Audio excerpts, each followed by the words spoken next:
Hello, everyone. Welcome to Pre-Lecture 10. This lecture is going to be discussing reaction mechanisms and catalysis, finishing up chapter 12 for us. Okay. And so where I want to start with this is just a quick review of activation energy. And so that is, of course, the energy that is defined as the minimum energy necessary to form a product when two of our reactants collide.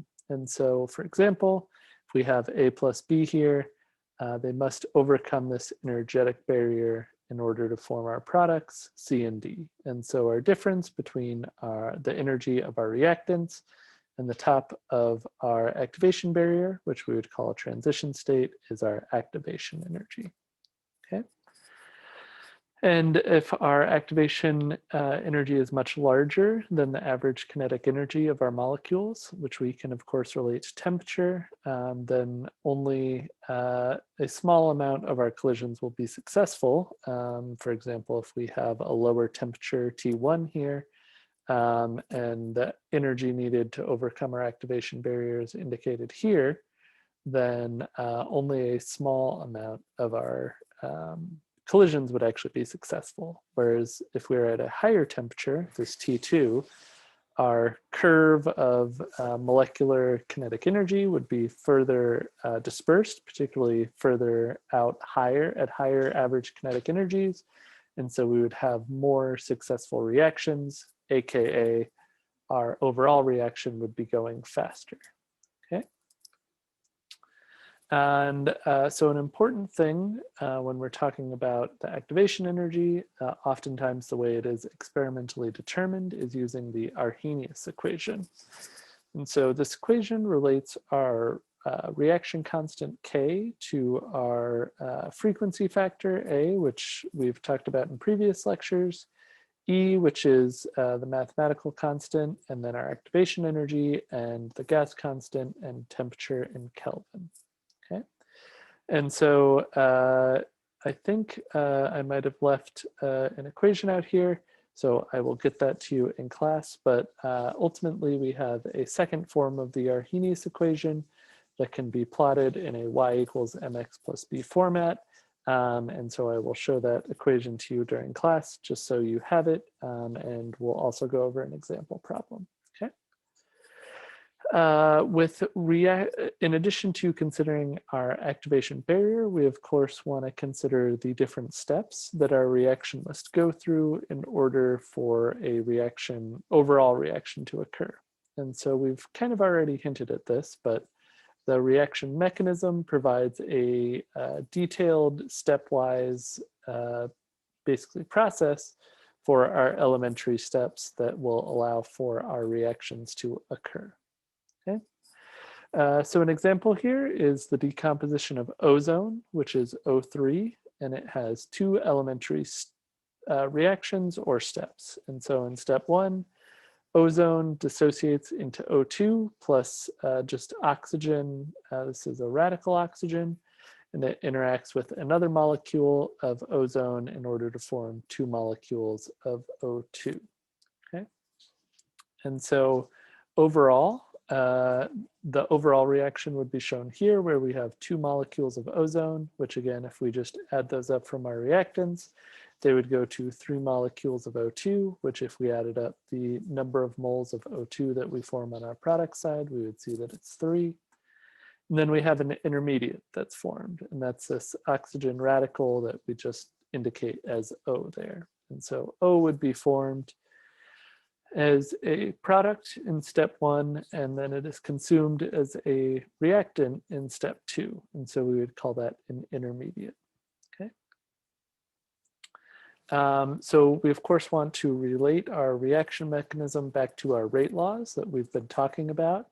To do that, we would want to also consider the molecularity of a reaction. And so what is meant by that is essentially how many species are involved in our elementary steps during our reaction mechanism. And so if a step is unimolecular, you just have one species and it turns into products. And so our rate is equal to our rate constant times the concentration of that species. If we have a bimolecular reaction, then we could have two of a single species or two different species that ultimately turn into our products. We would represent those sequentially as either being K times A squared, which would correspond to this chemical reaction equation, or K times A times B, which would of course correspond to this bimolecular reaction. Okay. Finally, we can also have term molecular steps. So this involves three species instead of staying general here. We'll give you a more concrete example where, say, we have 2 moles of nitric oxide, this NO, that must react with 1 molecule of O2 in order to form our products of nitrogen dioxide.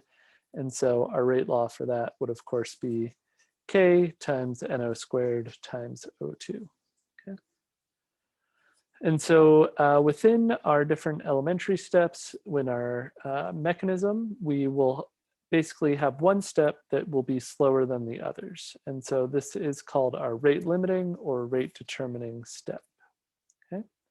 An analogy that might help you understand this is, say, we have a 4-lane highway in Southern California and an accident occurs, closing down 3 of the lanes and leaving only 1 lane open. This will, of course, back up traffic, creating a sort of bottleneck. And so if only 1 car can get through at a time, the rate determining step of that highway is getting through that spot where the accident is. And so a similar thing happens, excuse me, with chemical reactions where we have essentially a slow reaction that will determine the rate for our overall reaction.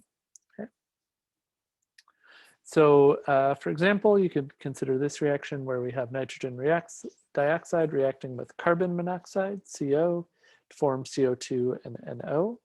So at temperatures above 225 degrees Celsius, the rate law is shown here, where we have a bimolecular reaction that is dependent on both of our species, but once we're below 225 degrees Celsius, the rate law is shown to be K equals NO squared.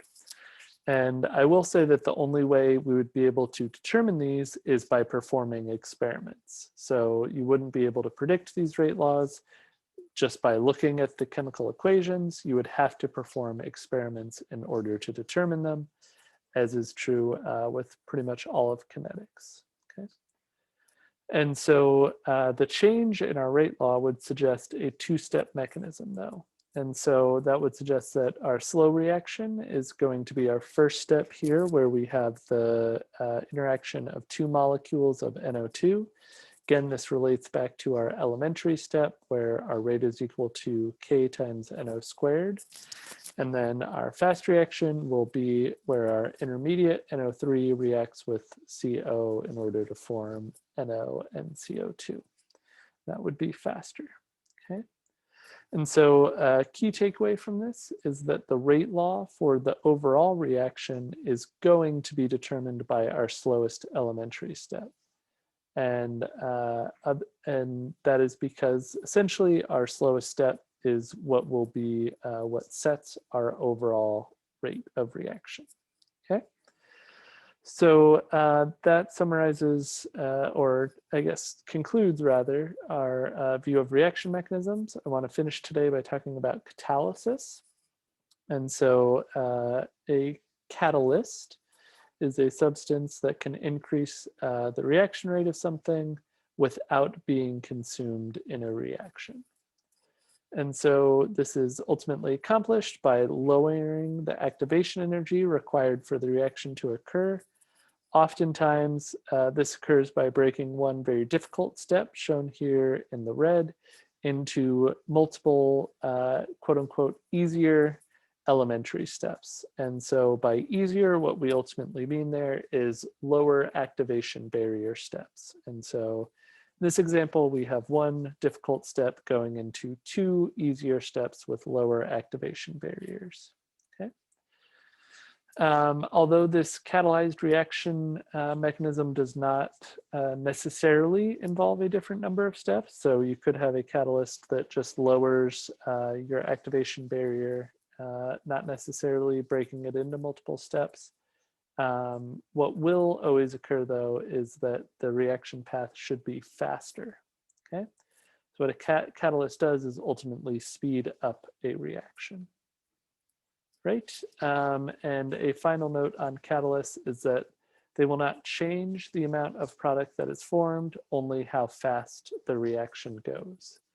And so if you're thinking how fast something is, that relates to kinetics.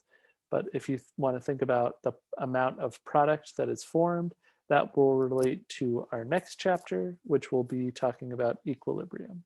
Okay. That's all for our pre-lecture today. I hope it was informative, but of course, if you have questions, feel free to ask them during class, or obviously feel free to email me as well. Have a good day, everyone. I'll see you in class.